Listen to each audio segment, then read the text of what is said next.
Hello guys, स्वागत है आप सभी का AR हिंदी कहानी यमियन में। तो कहिए कैसे हैं आप सब। उम्मीद करती हूँ बहुत अच्छे होंगे।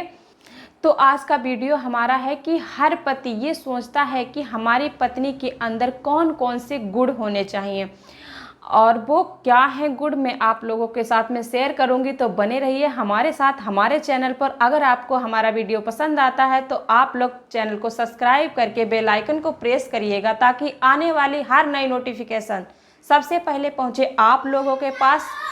तो आज की वीडियो में हम जानेंगे कि पत्नियों के अंदर पति क्या चाहते हैं, अपने पत्नियों के अंदर कौन से गुण देखना चाहते हैं। तो चलिए स्टार्ट करते हैं। तो देखिए पत्नियों के अंदर जो गुण है, पहला पॉइंट है, देखिए पत्नी को हमेशा पति के साथ में खड़े रहना चाहिए।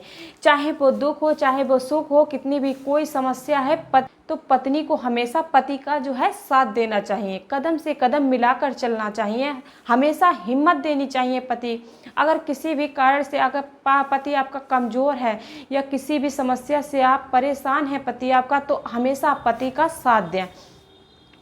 यही सोचता है कि पत्नी हमारा हमेशा के लिए साथ दे और हमेशा हमारे साथ रहे, हमेशा हमारे जो है कदम से कदम मिलाकर चले। हर पति यही चाहता है, तो आपके अंदर भी ये गुण होने चाहिए।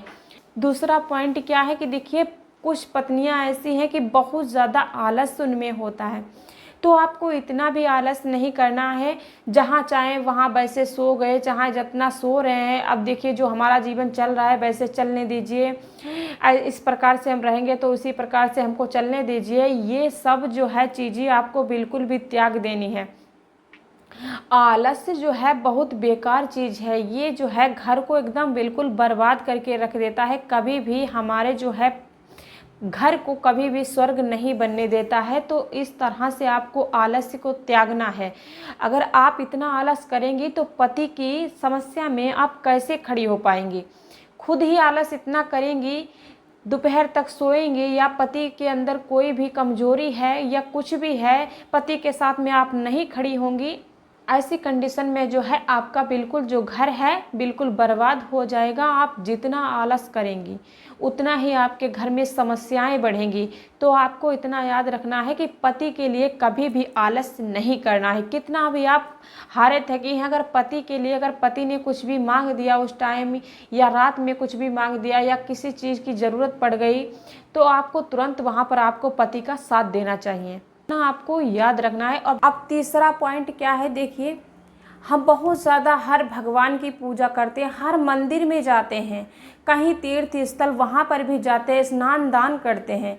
आप कितना भी भगवान को पूज लीजिए, कितना भी आप मूर्तियों को पूज लीजिए, कितना भी आप तीर्थ स्थल हो लीजिए, कितना भी आप दान कर लीजिए, लेकिन आप अगर आपने पति व्रत छोड़ के कितना भी भगवान पूज लो, आपको कहीं भी स्वर्ग नहीं मिलने वाला है। तो आप अपने जो है पति को देवता मानिए। पतिव्रत वही कहते हैं पतिव्रत। पतिव्रत का मतलब है पतिव्रता बन के रहिए। आप पतिव्रता बन के रहेंगी, कितने भी भगवान पूज लो, कितनी भी आप पूजा आराधना कर लो, अगर आप पतिव्रत नहीं करती। पतिव्रत का मतलब क्या है, देखिए ये नहीं कहती पति पर व्रत रखिए, हमेशा आप पति के लिए भूखे रहिए, लेकिन नहीं, पतिव्रत है यानी पतिव्रता बन के रहिए। किसी आदमी के ऊपर बुरी नज़र नहीं डालना है, किसी के भी पति पर बुरी नज़र नहीं डालना है, और किसी भी चीज़ की चोरी चालाकी नहीं करनी है। और पति के लिए हमेशा धर्म निष्ठा से रहना चाहिए, पति के लिए कभी भी झूठ नहीं बोलना चाहिए। तो इन बातों को आपको विशेषतर ध्यान देना है कि पति से हमें कभी भी झूठ नहीं बोलना चाहिए। और पति के लिए हमें कहीं भी कितनी भी समस्या हो, पति के लिए हम हमेशा साथ हैं, हमेशा खड़े रहेंगे। तो दुनिया की कोई भी ऐसी ताकत नहीं है जो हमारे घर को स्वर्ग बनने से रोक पाए, हमारे पति धर्म को रोक पाए। तो हम अपने पति के लिए हमेशा साथ खड़े रहें, हमेशा पति का साथ दें। चौथा पॉइंट क्या है कि देखिए हर पति यही चाहते हैं कि हमारे पत्नी के अंदर अच्छे व्यवहार होने चाहिए। तो आपको व्यवहार क्या है, देखिए हर रिश्तेदार, कोई भी रिश्तेदार हो, जैसे चाहे वो आपके पति का हो चाहे खुद आपका हो, किसी भी तरीके की आपको दुहात नहीं करनी है। हर रिश्तेदार जो है एक समान आपको मानना है, चाहे वो आपके पति के मामा हो चाहे वो आपके मामा हो, चाहे वो उनके पति के मौसा हो चाहे आपके मौसा हो, तो एक समान आपको मानना चाहिए। रिश्तेदार जो है, ऐसे रिश्तेदार के सामने रहिए कि हमारे पति का जो है सर नीचा ना हो। कोई भी रिश्तेदार ये ना कहे कि फलाने की बहू ऐसे चलती है वैसे चलती है और वो हमसे मीठा नहीं बोलती है, या उसके जो रिश्ते हैं अब वो उस तरह से नहीं रहे जो रिश्ते पहले थे। जो बात पहले रिश्ते में थी वो बात अब नहीं है। तो इस तरह से कोई भी रिश्तेदार ऐसा ना कहे, तो इस तरह से आपको व्यवहार बनाकर चलना है। हर रिश्तेदार से मीठा बोलना है और हर रिश्तेदार का एक समान आदर करना है। तो इन बातों को आपको ध्यान रखना। अब यही चाहते कि हमारी पत्नी जब ब्याह कर आएगी तो हमारा जो है घर एकदम स्वर्ग बन जाएगा। घर में जो गृह लक्ष्मी जो घर में आएगी, घर में लक्ष्मी जो प्रवेश करेगी, तो जो है हमारा एकदम से घर जो है स्वर्ग बन जाएगा।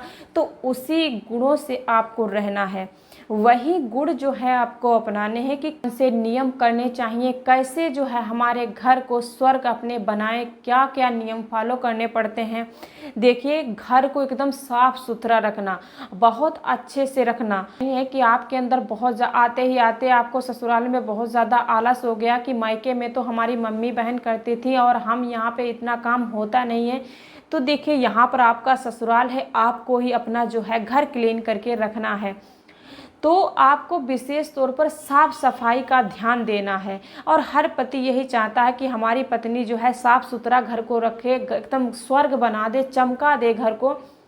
तो ये गुण आपके अंदर ज़रूर होने चाहिए कि अपने घर को एकदम, जब तक स्वर्ग नहीं बनाएंगी, एकदम अपने घर को एकदम अच्छे से क्लीन नहीं करेंगी, तो कोई भी अगर बाहर का जो व्यक्ति है वो आएगा तो आपके पति का सर ऊंचा होगा कि फलाने की बहू अभी नई नई आई है और घर ऐसे तितर बितर पड़ा है। तो आपके पति की जो है वहाँ पर बेइज्जती बहुत ज़्यादा हो जाएगी, सर नीचा हो जाएगा। तो इस बात को आपको ध्यान रखना है।